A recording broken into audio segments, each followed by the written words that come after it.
Hey, everybody, I'm John Self. Welcome to Lunch and Learn. It's the 28th of May. Gosh, where has this month gone? It seems like just yesterday I was having a large birthday. And for all of you, I tried to return greetings to everyone that sent me a note. But if I did not, my apologies. But I deeply, deeply appreciated your birthday notes on May 6th. So, um, just a housekeeping footnote here. We may or may not complete this stream. We are having some severe weather in south northeast Texas today. We earlier this morning we already had one frontal line come through with close to 70 hurricane force winds. I had patio furniture that was fairly substantial in size and weight rearranged itself on the patio, and the grill cover took a walk. So we thought we had everything battened down, but that wasn't the case. These had some spin up tornadoes, and so we've kind of kept an eye. Now we're in the midst of another wave that's just to the west of the airport. I'm about 2 miles from the end of the runway at the airport, so it may get a little noisy here, but we'll push ahead. And if anything happens to the stream today, we will have a repeat encore. We were planning this anyway tonight, I think at 6 p.m. Central Time, to run this back. So today we're focusing on the brown bag theme. When I came into healthcare in the 70s, that was a very popular very, very popular kind of theme for nurses and continuing education and clinical education, brown bags. So everybody brought their brown bag on a Tuesday or Wednesday, knowing that they would have time to have a clinical education program for 30 to 45 minutes or an hour in the conference room or the unit meeting room off the ward. And that was very, very popular.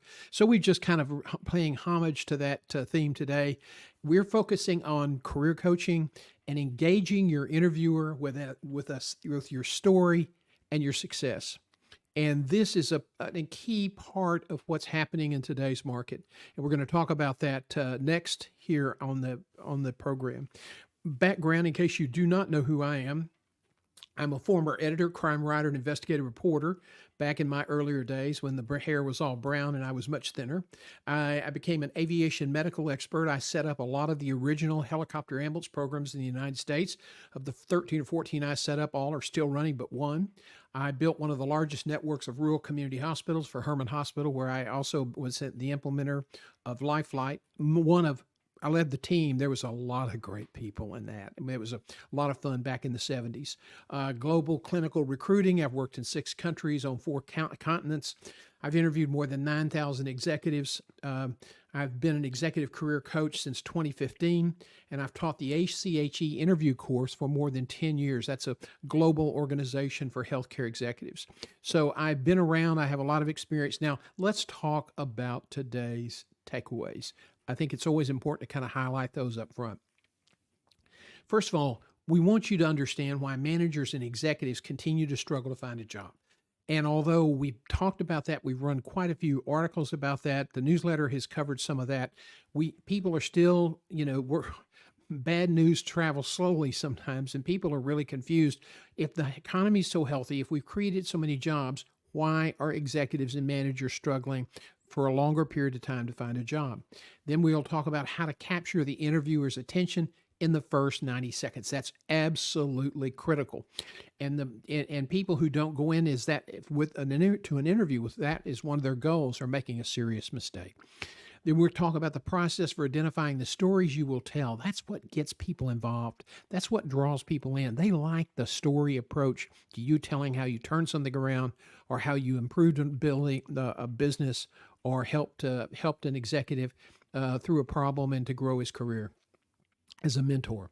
And then we're going to talk about, techniques for organizing your answers in job interviews to add impact. So that's all of what we're going to do today. Excuse me. Joff Coleman wrote a great book several years ago, and I'm rereading it right now, called Talent is Overrated. And the premise of the book is this, that Itzhak Perlman and all the great tennis players and the virtuosos of musical instruments and sports and whatever this was not something they were born with. This was something that they developed They had skills, they had a propensity to be able to do it, they had a brain that could allow them to do it, but they got to be absolutely great at what they do with God given talent that was activated with a lot of hard work. And so when you come into a job interview, a lot of people say to me, I'm just not any good at that. I'm not any good at extemporaneous speaking. I'm not any good at, getting organized, and I just get real nervous. A lot of people are just really naturally good at that. I'm not. Well, that's just an excuse, and you can't use that excuse any longer because the job market is changing so dramatically. And within the next 3 to 5 years, Eric Schmidt, Mark Cuban, and a lot of other people say it will be dramatically different than what it is today. So you have to get up to date. You have to learn how to interview effectively. You have to learn how to be a good storyteller, and you have to learn how to manage your career in a rapidly changing environment. So there's no compelling evidence that some people are innately capable of acing a job interview. It just doesn't exist. And all that God-given talent you hear about is activated when there's focus and hard work. God gives you gifts, but it's up to you to develop them. So one of the things that we've also noticed is that there are certain characteristics of executives who struggle to find their next better job in a market when there are hundreds of competitors for every main job. And anytime you apply online, and trust me, that's the most inefficient way in the world to apply online. Just checking, we had a little, I'm faintly listening for the sirens, storm sirens. The characteristics of executives who struggle to find their next better job in a market with hundreds of competitors. So let's look at those. First of all, top to bottom, number 10, risk averse. They're change resistant. They don't like change. They don't like taking risk. Number 9, they are overly reliant on left brain skills, the technical knowledge. That won't work anymore. What got you here won't get you there. There's a lack of authenticity at number 8. Number 7, self-centered. They are not team players, and they're only focused on what is in it for them.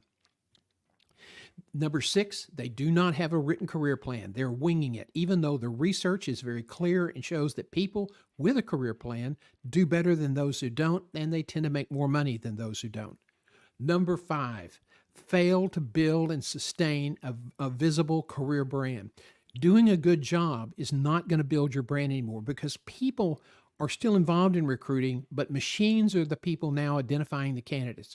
Machines are trolling through LinkedIn automatically looking for profiles and characteristics as identified in algorithms. And you may start getting messages that look like a little LinkedIn message that's from a recruiter of a search firm. It says, we've identified your profile as somebody who might be a superb fit for this job, blah, blah, blah. Here's a few of the details. If you have an interest, please submit your resume. Now, you still have to submit your resume in a customized form that's customized keywords and phrases for the jobs description that you're given. But that's how a lot of companies are doing it now. And companies they look at how much money they pay search firms, and they look at the record of performance, which is not very good. And I was in search for 27 years, and I'm real proud of our effort. We gave 3-year placement guarantees. Most firms give a year and still have trouble. So a lot of hospitals are now beginning to rely on bringing in executive recruiting internally. And so you're seeing a market decrease on the part of executive search firms, and you're seeing consolidation in that market as well. They unable to provide precise examples of success. When you are in an interview, one of the best examples you can give is a before and after. Before, when I came in, the AR was here, the cash on hand was here, patient, customer, physician, whoever your satisfaction scores are measuring, before and after. Those are the most powerful statistics that you can share. A lot of people cannot provide precise examples of success. Why? Because they don't keep a career journal. People, you got to start keeping this data. We're moving into a data world, and I don't care if you write it down in your journal book or if you put it on your computer, just back it up. And so that when you're applying for a job and preparing for an interview, you can go back and look and get some of these examples. That is extremely important now going forward. That's how you reinforce your value going forward. Number three, excuse me, they did not stay in contact with previous colleagues. And people ask that question. Tell me about some of your colleagues you've stayed in touch with. If you can't say, "Oh, this person and that," they wonder what kind of team player were you. So you need to be sure that one of the things you're doing now going forward that I did not do. I did not always do that. I know where some of my friends are at the old Houston Post, the ones that are still alive. And I know where some of the people I worked with at affiliated hospitals are. In the helicopter business, unfortunately, two of our key pilots at the start when I was there have already passed on. But I know where, I keep in touch with some of my former bosses that are still alive.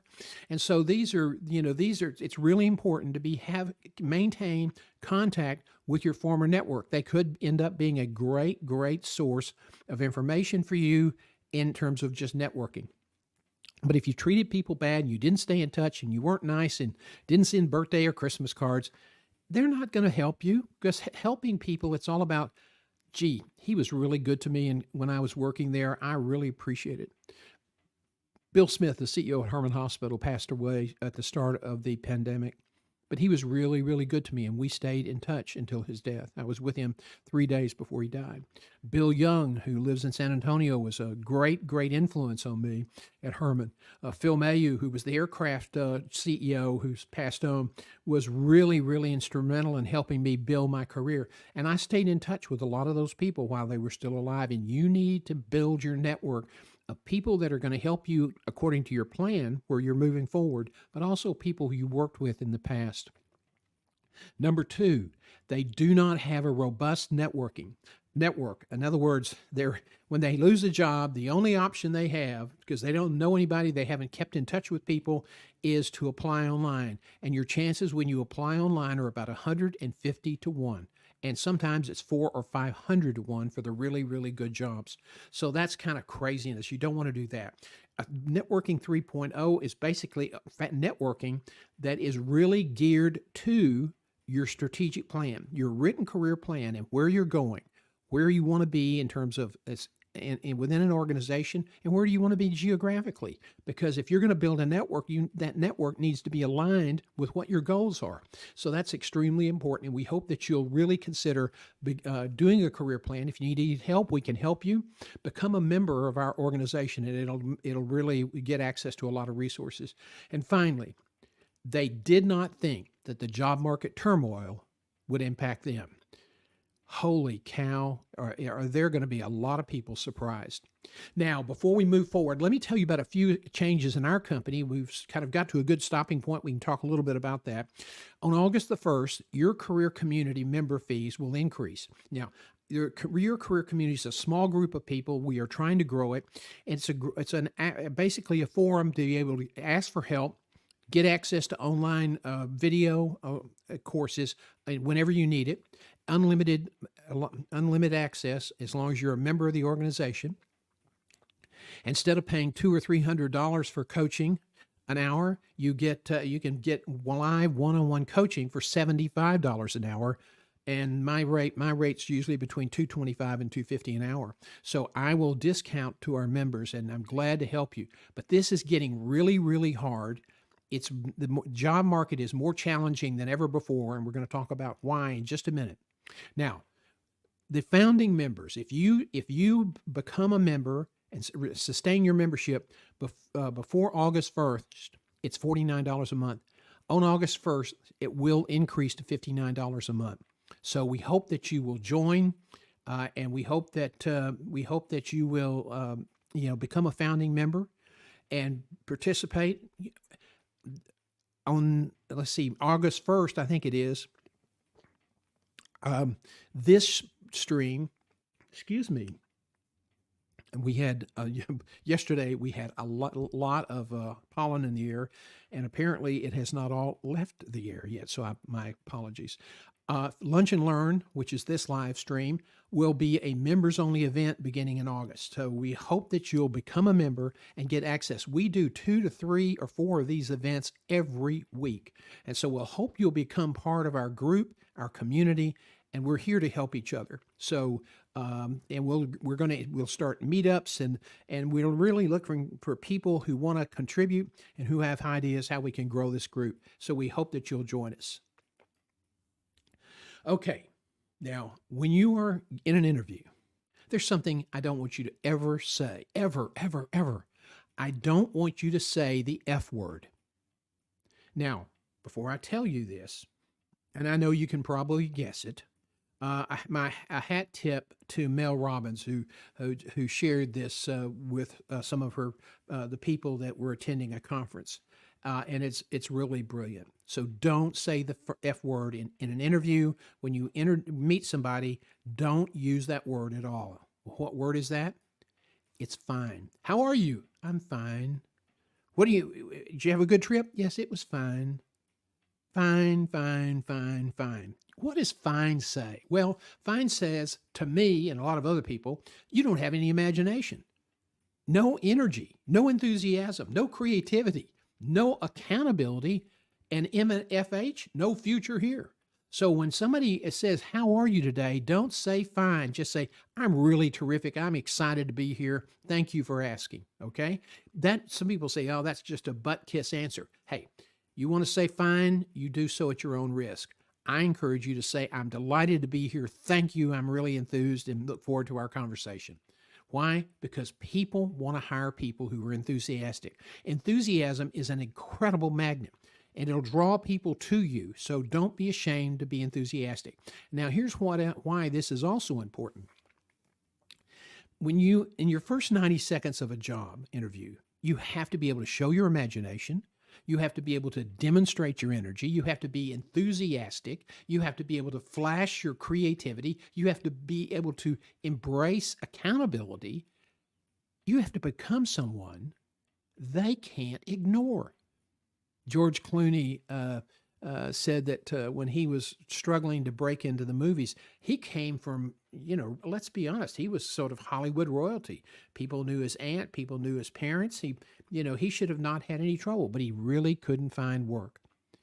And then he said, something occurred to me. I was going asking for a job. And what I learned to do is to go to the interview, the screen test, thinking that I was the solution to their problem. Okay? And that's what you need to do. You need to change the mindset to, I want to be a solution to your problem. Steve Martin, the famous comedian who is extraordinarily talented, from banjo player to stand-up comedy to a lot of different things. He's a remarkable man. He said that the secret to success in show business is not having a great agent, is to be somebody they can't ignore. You have to be that person they can't ignore. And we would add one other line to that. You want to become the person everyone wants to hire. Now, if you're in the market now and you've tried to go it on your own and you're kind of saying, I don't want to hire this guy, I don't want to hire that person, I don't need this or that, I don't want to spend $6,000 or $7,000, I don't blame you. That's a lot of money. Time is running out. Why is it running out? If you've been in the market for 8 or 9 months, now you're going to you have to figure out what you're doing right and strengthen that, and figure out what you're doing wrong in your job interviews and your job summaries and all those things that you're doing, whether you're not getting called back from after submitting a resume.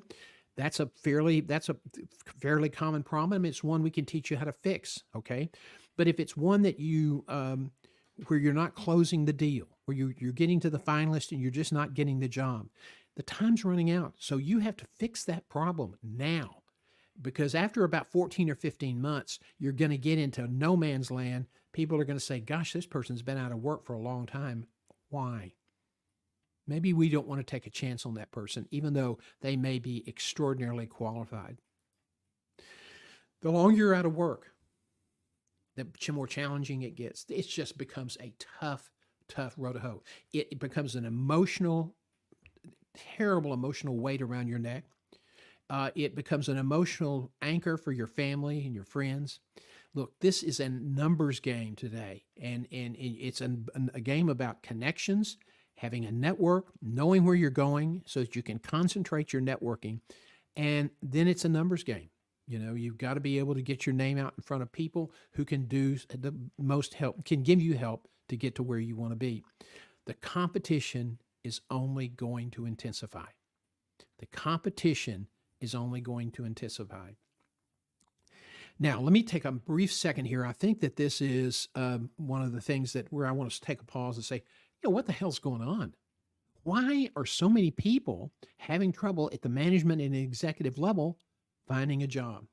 Well, it's something that started happening in 2010, 2011, and 2012. And that was the fact that people were extending jobs. What do I mean by that? It means that somebody left, and so they ask you, would you also take this on? Would you take that on? Could you do this? And people would say, yeah, because they wanted to earn more money. They wanted more responsibility. So they took it on and they inherited that. That's expanding your job scope. And that is happening more and more. And when we got to the pandemic in 2000, there was no question that we were looking at a big shutdown. And so managers began to do wholesale layoffs. And what did they find?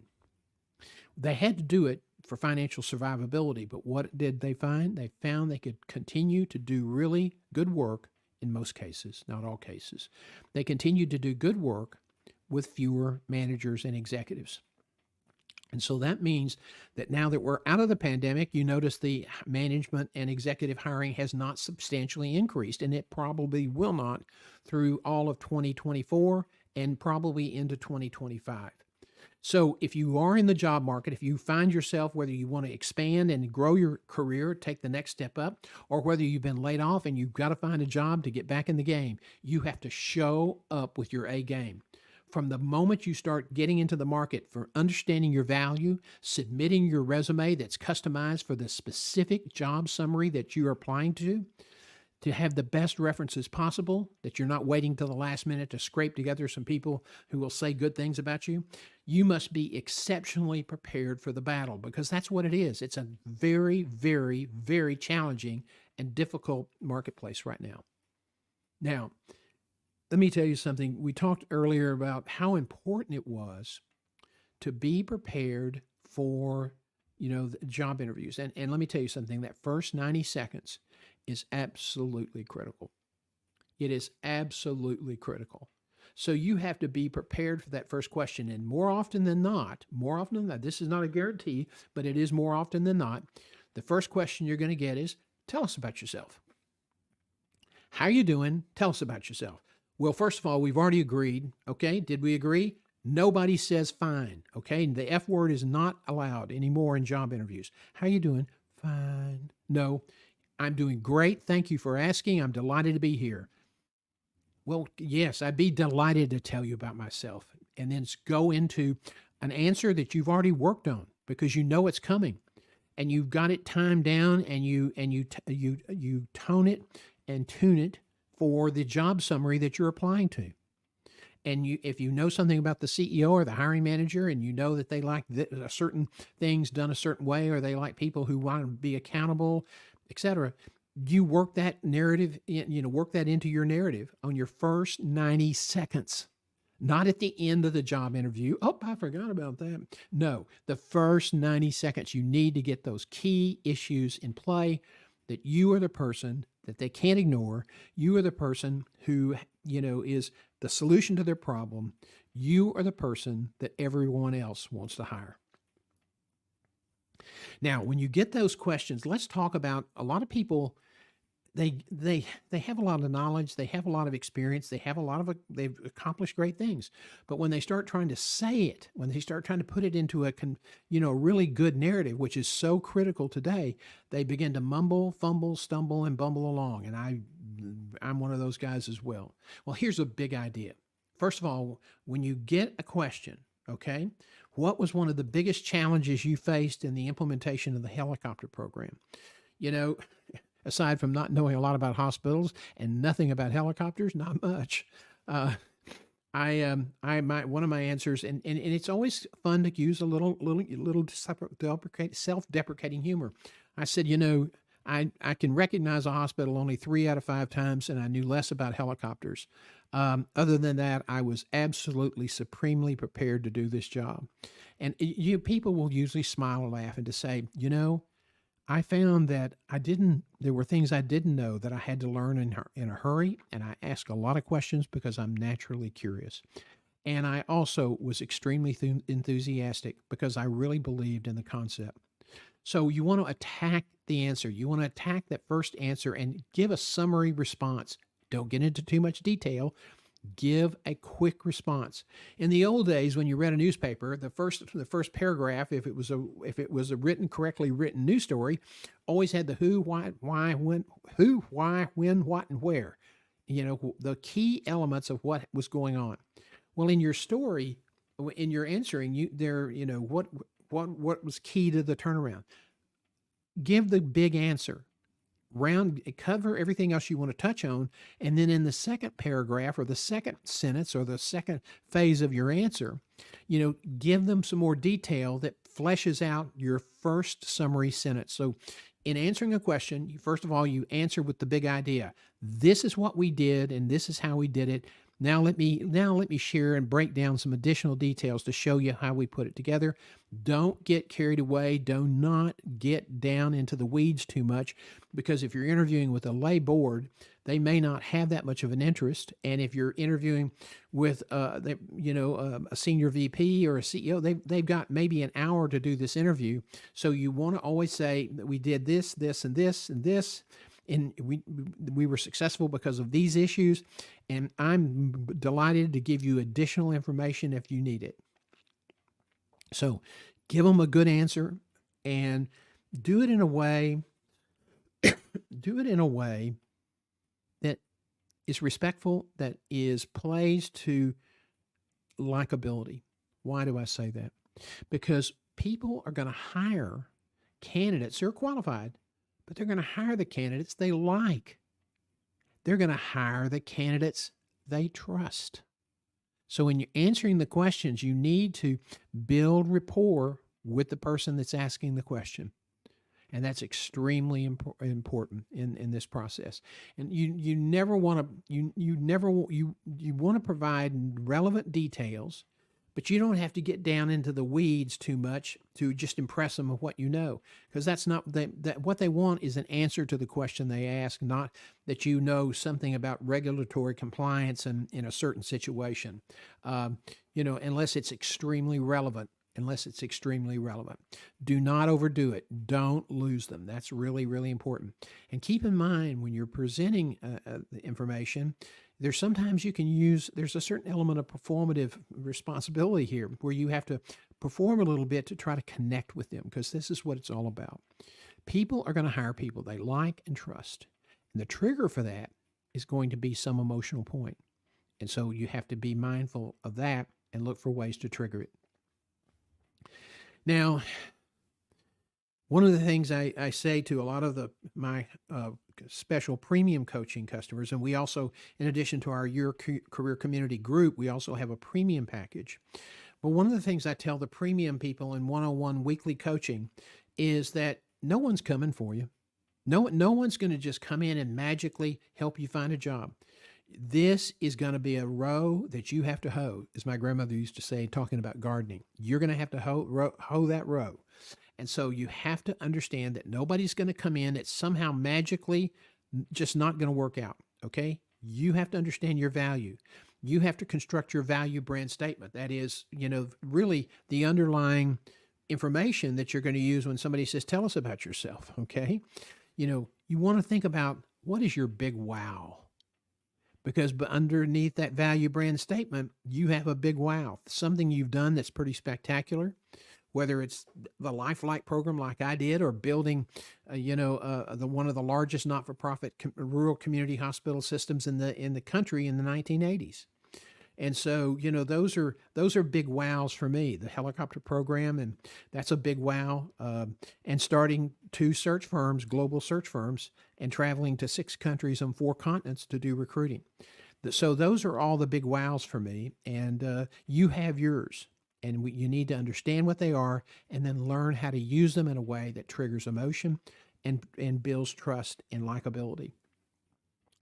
You have to have stories. People are not going to remember facts unless you wrap those facts around a really interesting story. If you've read any of Michael Lewis's work on Moneyball or The Big Short or Boomerang or any of those other great books, he always finds a couple of characters and then tells the story, explain.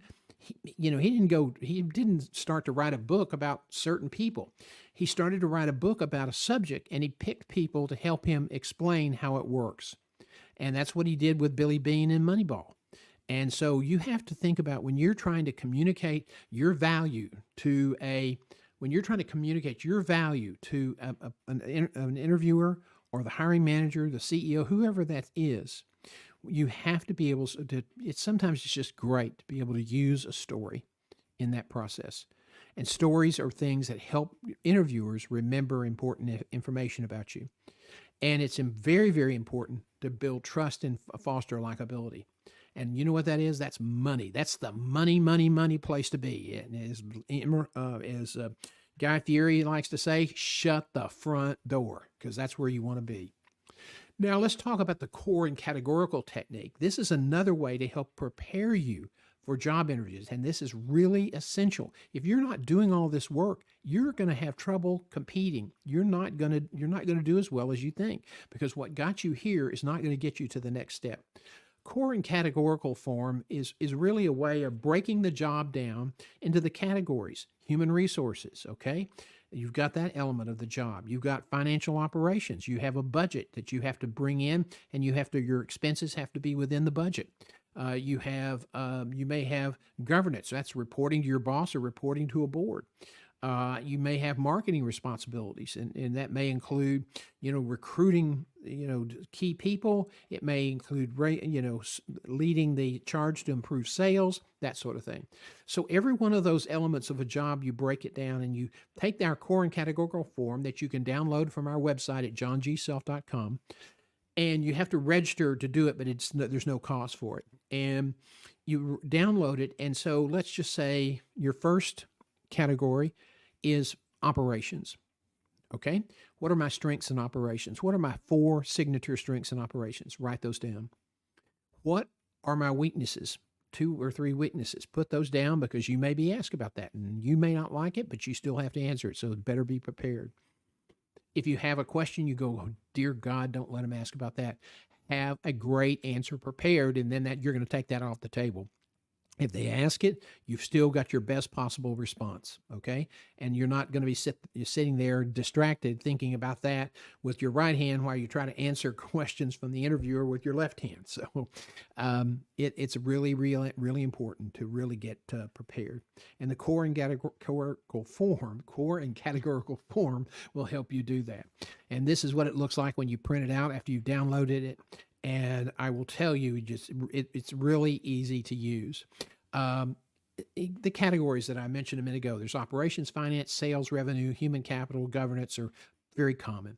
And then you have your strengths, and you want to take the 2 or 3 or 4 strengths that you feel that you are absolutely, those are signature strengths, and that you can verify it with information from your career journal, where you made successes in improving sales, reducing turnover, improving satisfaction, increasing days of cash on hand, all of those key performance indicators. And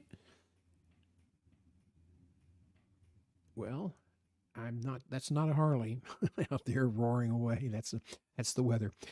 You want to create a list from your VBS of your strengths, your weaknesses. You want to understand, when you get asked a question, you want to be able to give your best possible answer. And you studying the core and categorical form will help you.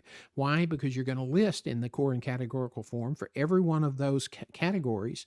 You're going to list 2 or 3 or 4 examples of stories you can tell that really highlight your ability to be successful and to get the job done. And then the final thing you do in core and categorical is that you sit back and you say, okay, if I were doing this interview of me, what would I ask me? What would I ask myself about this job? And that's another way to get prepared. It's also a great way to anticipate the questions you're going to get. And more often than not, that'll be true. Now, you've got to be very, very intentional when you approach this. You have to be intentional with your career plan. Listen, disruption is inevitable. You're smart. You can and you must adapt. Okay. It's really, really important. And you got to rehearse your interview answers once you kind of get settled and get everything set. Practice, practice, practice. Rehearse your interview again and again, and ignore the thing that you're just overpriced and or over, excuse me, that you want to prepare so that you're not over prepared, but you're really in there and that you're priced right. Is what I was trying to say. That is to say that you come in, you have your value, and you are able to communicate it effectively, and you build trust and confidence. That's really important. And again, some people say, "Oh, no, don't practice too much. You'll come in there and you'll be too rigid." Do not memorize. Absolutely do not memorize. Be conversational with the knowledge that you're learning. Learn that information, be conversational with it. And don't let people talk you out of being prepared, because that's just another false narrative. You are really worthy and you're capable. And there are not a lot of people that were born natural interviewers in this country. The job interview is the most unique form of business communication there is. And so a lot of people struggle with it. So if you're struggling with it, I understand. We're here to help and we're happy to do that. Now, there's going to be more to come on this topic soon. We're constantly looking for new and better ways to explain issues and to help you do a better job telling your story. And that's one of the things we try to do here on Lunch and Learn. Tomorrow, I hope you'll join us at 4 p.m. We have office hours coming up, 4 p.m. Central Time on Wednesday. Then Thursday morning at 7:30 a.m. we have our Career Live program, and we've got both have some really good rundowns for you for information to help you manage your career and search for jobs. And then at 11 a.m. on Friday, I take questions from people who are in the job market or have career management questions for about 30 minutes. Now, this will be the last Your Career Community for a period of time in the summer. We're going to take a break. We do 4 or 5 live streams every week, and so we're going to trim back just a little bit.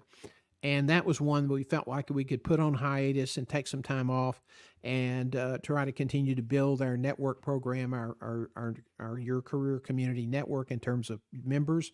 And so we're going to focus on that as well. So we hope that you'll join these live streams tomorrow and Thursday, and then on Friday morning before noon.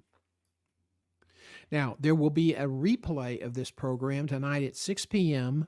on the same channel, YouTube, LinkedIn, and Facebook. So if you had to drop out, couldn't stay with us today, or you want to hear it again, it'll be replayed tonight at 6 p.m. Central Time.